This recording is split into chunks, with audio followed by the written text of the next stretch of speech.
महाप्रज्ञ गुरवे नमः। गुरवे नमः, गुरवे नमः। ॐ श्री महाप्रज्ञ गुरवे नमः। गुरवे नमः, गुरवे नमः। ॐ श्री महाप्रज्ञ गुरवे नमः। गुरवे नमः। ॐ श्री महाप्रज्ञ गुरवे नमः। गुरवे नमः। ॐ श्री महाप्रज्ञ गुरवे नमः। गुरवे नमः। नमो अर्हन्ताणं, नमो अर्हन्ताणं, नमो अर्हन्ताणं। कोई व्यक्ति कार्यारंभ करता है,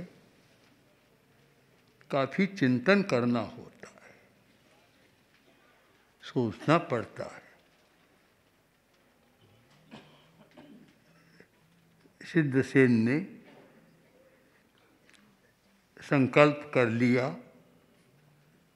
अब संकल्प की सिद्धि के लिए, संकल्प को पूरा करने के लिए काफी चिंतन की आवश्यकता है।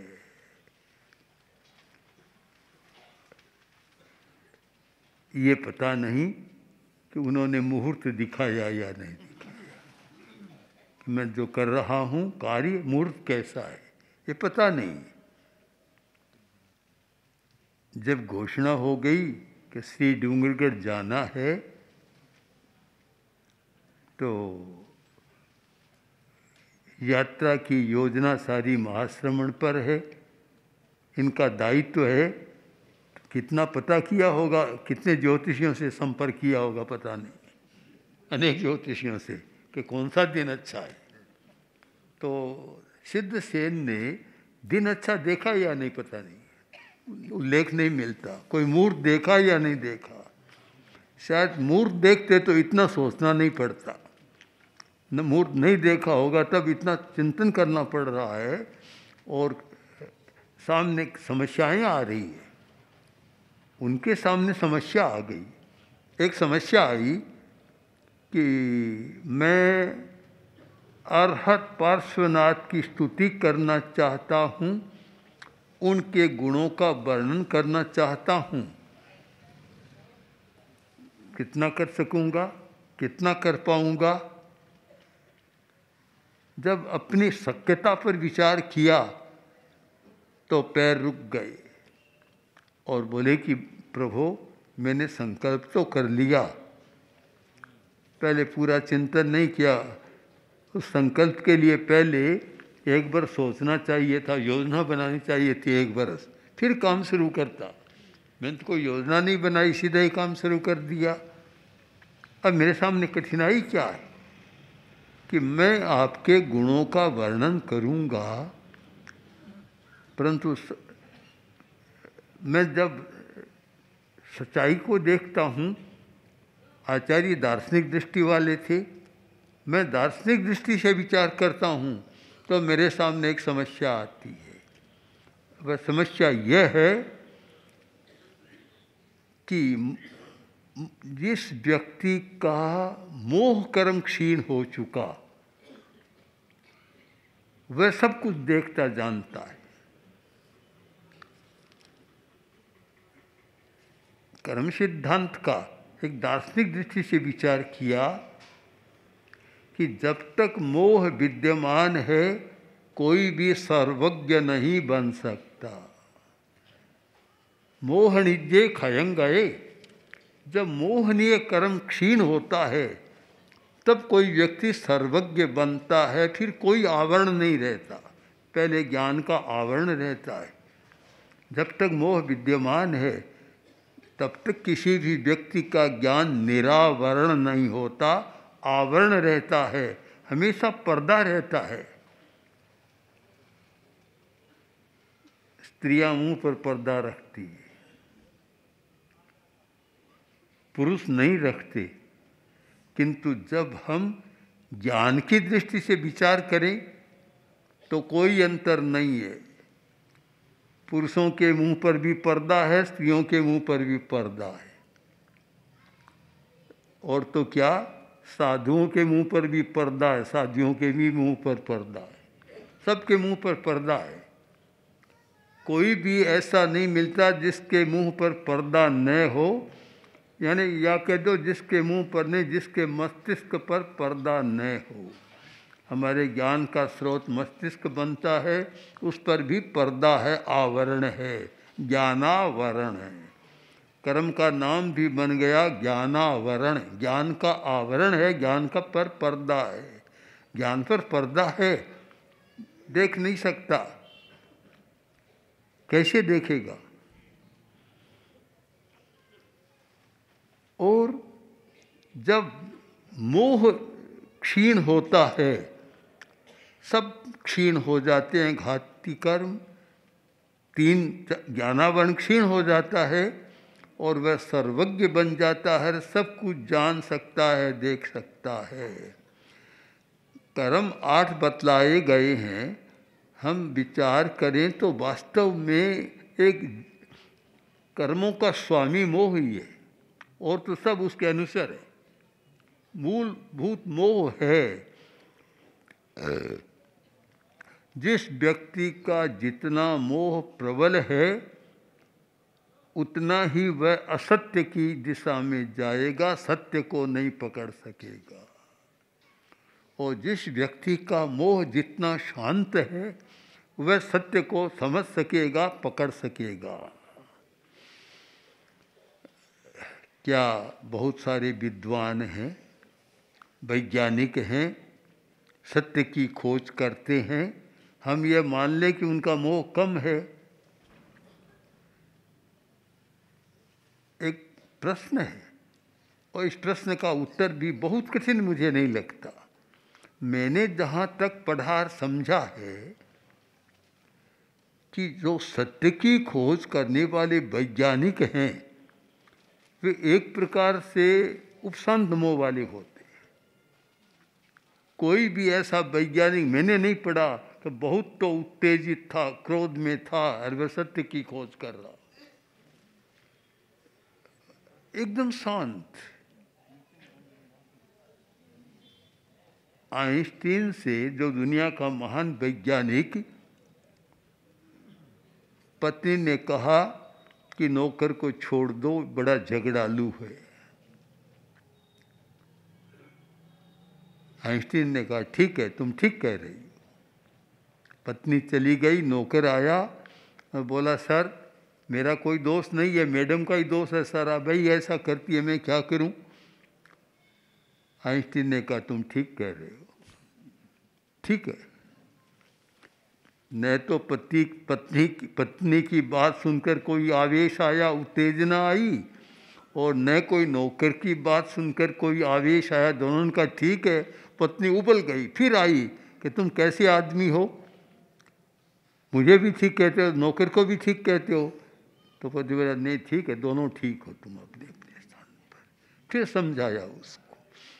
कितनी घटना पढ़ें, ऐसा लगता है कि उपशांत मोह है।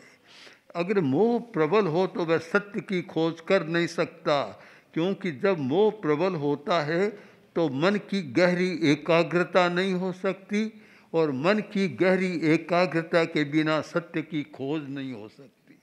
जिस व्यक्ति को सत्य की खोज करनी है, उसे तो बहुत शांत होना पड़ेगा, शांत दांत ऐसा होना पड़ेगा कि बाहरी बहुत सारी बातों को भूलना ही पड़ेगा। जब न्यूटन जैसे वैज्ञानिक ने कहा कि खाती से कहा कि दरवाजे पर 2 खिड़कियां कर दो, बोला सर क्यों? कि एक कुत्ते के आने के लिए, एक बिल्ली के आने के लिए। तो वह बोला कि 2 की जरूरत क्या है, जो कुत्ते के लिए होगी तो बिल्ली तो अपने आप आ जाएगी। अच्छा ठीक बात है, एक ही कर दो। पर बाहरी बातों के प्रति ऐसा लगता है कि उनका बहुत ध्यान नहीं होता। जब बाहरी बातों के प्रति ध्यान ज़्यादा है, वह सत्य की खोज कर नहीं सकता। चाहे वैज्ञानिक हो, चाहे साधना करने वाला साधक हो, चाहे कोई भी हो, जिससे सत्य की खोज करनी है, उससे मोह को शांत करना जरूरी है। कसाय शांत होगा, क्रोध शांत, अहंकार शांत, छल कपट की प्रवृत्ति शांत, लोभ शांत, भय, आवेश, काम वासना सब शांत, तब कोई सत्य की खोज कर सकता है। तो आचार्य ने बहुत महत्व की दार्शनिक चर्चा कर दी कि मोहक्षयादनुभवन्नपि, प्रभु एक ऐसा आदमी है, ऐसा व्यक्ति है जिसका मोक्षय हो गया। इसका मतलब केवली बन गया, सर्वज्ञ बन गया। वह व्यक्ति आपके गुणों को जानता है, आप में कितने गुण हैं, आप में कितनी विशेषताएं हैं, वह तो सब जानता है। क्योंकि एक द्रव्य के अनंत पर्याय, और केवल ज्ञानी तो पर्यायों को जानता है। सब्बम जाने सब्बम पासई, सब द्रव्यों को, सब पर्यायों को जानता देखता है।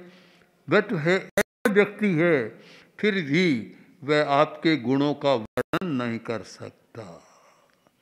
बड़ी विषम बात कह दी, ऐसी बात कह दी, कठिन बात कह दी कि इतना तो जानता है फिर भी वर्णन नहीं कर सकता। यहाँ भी एक दार्शनिक तथ्य समझना है। दोनों दार्शनिक बातें चर्चाएं हैं। दार्शनिक यह है कि कहना और जानना दो बात है। जानना ज्ञान का काम है और कहना नाम कर्म से संबंध रखता है। शरीर, वाणी, हमारा स्वर यंत्र, और तीसरा काल, समय। कितना समय, समय आखिर कितना है?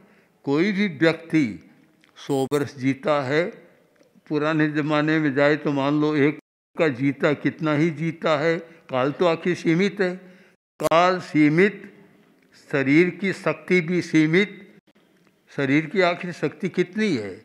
स्वर यंत्र कितना काम करेगा, कब तक बोलेगा? और निरंतर बोलता जाएगा तो समस्या पैदा हो जाएगी। कोई व्यक्ति ज़्यादा बोलता है, इसका मतलब है कि उसका मस्तिष्क उतना ही, थोड़ा ऊर्जा उसकी कम होती है। कम बोलता है, उसका मस्तिष्क ठीक काम करता है। ज़्यादा बोलता रहता है तो उसकी ऊर्जा बोलने में खप जाती है, फिर बेचारे मस्तिष्क को मिलती नहीं है पूरी हुई। इसीलिए कहा कि ज़्यादा मत बोलो, वाणी का संयम करो। वाक संयम, मौन। मौन का मतलब ठीक समझा नहीं जा रहा है। यह नहीं कि घंटा 2 घंटा मौन किया या एक दिन मौन किया और फिर पूरे दिन में या 6 दिन में कसर निकाल ली। ये मौन का मतलब नहीं है। मौन का अर्थ है वाणी का संयम करो, वचन की गुप्ती करो, इतना कम बोलो कि अनावश्यक मत बोलो। बस मैं तो मानता हूँ जो व्यक्ति अनावश्यक नहीं बोलता, सबसे बढ़िया मौन करता है। आवश्यकता से बोलता है, बस जब जरूरत है तब कोई एक शब्द कह दिया, अन्यथा नहीं बोलता। तो मौन मानता हूँ मैं। आवश्यकता है तो बोलता है, बस उतना ही।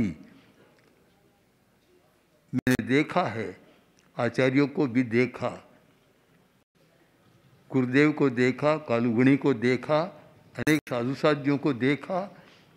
वाणी का बड़ा संयम, बहुत कम बोलते तो ऊर्जा कम खपती है। जो दिन भर बोलते ही रहते हैं, अनावश्यक बोलते हैं, तो उनकी शक्ति कम हो जाती है, मस्तिष्क की शक्ति भी कम हो जाती है। तो आखिर बोलेगा। तो आचार्य ने कहा कि केवली है, सब गुणों को जानने वाला है, फिर आखिर तो शरीर से बोलना तो केवल ज्ञान का काम नहीं। बोलना तो शरीर नाम कर्म का, शरीर का, स्वर यंत्र का, वाणी का काम है। तो कितना बोलेगा? बोल नहीं सकेगा। इसीलिए कहा था पन्नव विद्या भावा। प्रज्ञापनीय भाव तो है अनंत और वक्तव्य है एक बिंदु जितना। प्रज्ञापनीय भाव है समुद्र और वक्तव्य एक बूंद भी पूरी नहीं कही जा सकती। इतना ज्ञान है, इतना सत्य है, इतना सत्य कि सत्य एक समुद्र जितना वक्त हमारा है, वाणी का विषय तुम एक बूंद जितना बनता है।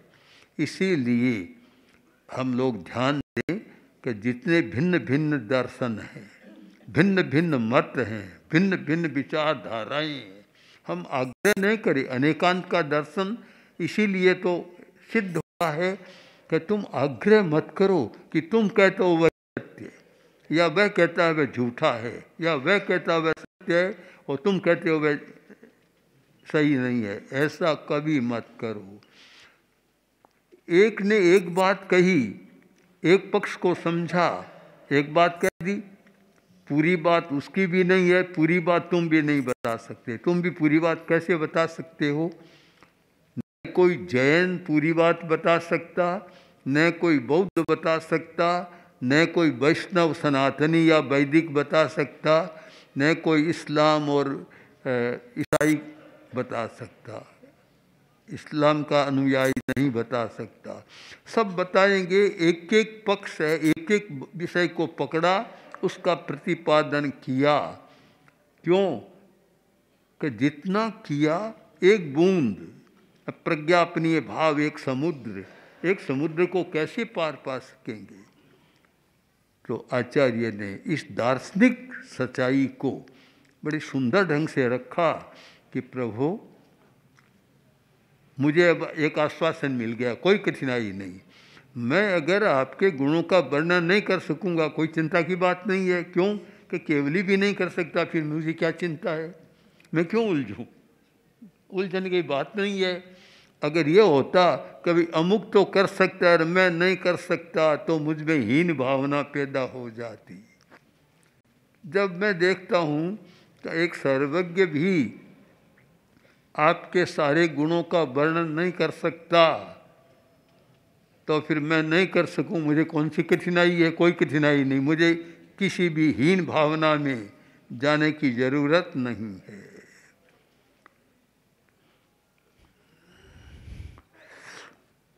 अब इसी बात को एक उदाहरण के द्वारा फिर स्पष्ट कर रहे हैं कि मैं जो कह रहा हूँ वह एक सच्चाई है, और उस सच्चाई को मैं एक व्यवहार की भाषा में समझा सकता हूँ। कल्पांतवांत पयसो, एक समुद्र है, अथाह पानी, विशाल समुद्र, पानी का कोई अंत नहीं। किंतु प्रलय काल का पवन चला। प्रलय का पवन होता है, बड़ा विचित्र होता है। सामान्य भी ये लहरें आती है, सुनामी आती है तो क्या होता है, किंतु प्रलय काल का पवन तो ऐसा होता है कि जहाँ आज समुद्र है, सारे पानी को इतना दूर फेंक देता है कि समुद्र खाली हो जाता है, और जहाँ थल है वहाँ समुद्र बन जाता है। इतिहास को पढ़ने वाले भी जानते हैं कि कभी ये रेगिस्तान भी, कहते हैं ये टीले हैं, यहाँ भी समुद्र था, वह पानी मुल्तान गया, चला गया, मुल्तान चला गया, आगे चला गया। यह जल और स्थल का परिवर्तन होता रहता है। जहाँ समुद्र है वहाँ स्थल बन जाता है, और जहाँ स्थल है वहाँ समुद्र बन जाता है। और प्रलय काल में तो ऐसा होता है। प्रलय काल में तो इतना परिवर्तन होता है कि न पहाड़ का पता, न समुद्र का पता, न स्थल का पता। तो आचार्य ने कहा कि मुझे कोई चिंता नहीं है। जब कल्पांत वांत पैसे, कल्पांत पवन चलता है, कल्पांत की जो हवा, और हवा का कितना तेज काम होता है। प्रचंड जब वायु आती है वेग से, ह्यूस्टन से आए जानते हैं कि जब क्या हुआ आसपास में, हैं? हाँ, जब वहाँ आए तो कितना एक हुआ।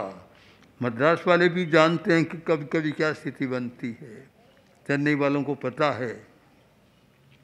और भी समुद्र के तट पर रहने वाले मुंबई के लोगों ने कुछ एक विचित्र अनुभव किया था अभी। तो ये सारा परिवर्तन होता है। तो प्रभु मैं देख रहा हूँ एक सच्चाई को कि कल्पांत का प्रलय काली हवा पवन चला, और पानी का बांतम विक्षेप कर दिया, यानी फेंक दिया, वहाँ से फेंक दिया। बांत पैसे है, फेंक दिया, समुद्र खाली हो गया। अब जब समुद्र खाली हो गया तो समुद्र का नाम है रत्न राशि। रत्न राशि, वहाँ रत्नों की राशि है। समुद्र में इतनी संपत्ति है कि जितनी संपत्ति हमारी पृथ्वी पर है उससे कहीं ज़्यादा समुद्र में संपत्ति है। अब जब समुद्र खाली हो गया, नाम ही रत्नाकर, समुद्र का एक नाम है रत्नाकर, यानी रत्नों की खान। जब सारा पानी चला गया तो चारों तरफ देखो रत्न ही रत्न दिखाई दे रहे हैं। किंतु अब उस खाली समुद्र में इतने रत्न है कि कोई आदमी उनकी गणना नहीं कर सकता, गिन नहीं सकता। दिखाई दे रहा है बहुत है, पर गिन नहीं सकता, इतनी ताकत नहीं है। तो फिर एक मुझे भी आश्वासन मिल गया। आचार्य कहते हैं कि मुझे भी एक आश्वासन मिल गया कि एक बार तो मैं ठिठुर रहा था, पैर रुक रहे थे कि मैंने संकल्प कर लिया, इतना बड़ा काम तो झेल लिया, मोल ले लिया, आखिर पार कैसे पाड़ूंगा, पार कैसे होगा, कैसे करूंगा। पर अब मुझे एक आश्वासन मिल गया, कोई बात नहीं।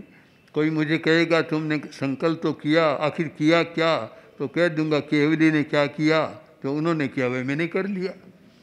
पूरा वे भी नहीं बता सके और पूरा मैं भी नहीं बता सकूंगा, तो दोनों की बात समान होगी। अब मुझे हीन भावना की कोई आवश्यकता नहीं है। एक संकल्प को बल मिल गया, आश्वासन मिल गया। और व्यक्ति जब कोई काम शुरू करता है, कितने विकल्प उठते हैं। मन का काम है विकल्प करना।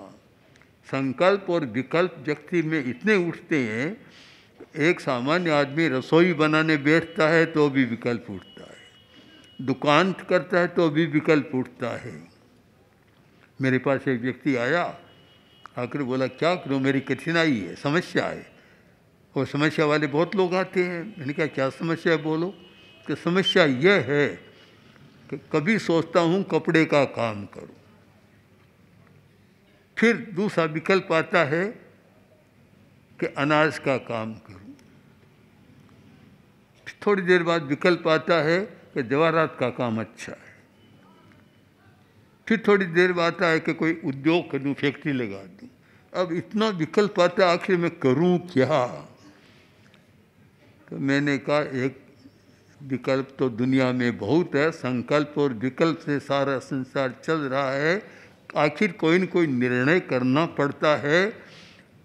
तुम सिद्ध सेन की तरह बन जाओ, ये करो कि बहुत काम है, बहुत कुछ है।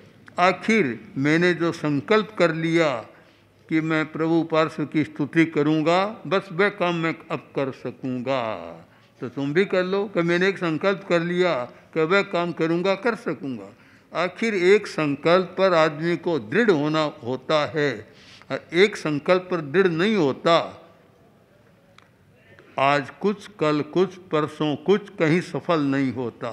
सफल वही व्यक्ति होता है कि संकल्प करता है और संकल्प में उलझने आती है, विकल्प आते हैं, उनको पार कर और आखिर दृढ़ निश्चय कर लेता है कोई बात नहीं, मुझे यह काम करना है। तो अब आचार्य ने भी अपना संकल्प विकल्प उलझने काफ़ी की, अब निश्चय कर लिया कि मुझे यह काम करना है और मैं स्तुति करूँगा। अब उसके लिए तैयारी कर रहे हैं, स्तुति करने की तैयारी, उस पर हम फिर विचार करें। ओम श्री महाप्रज्ञ गुरवे नमः।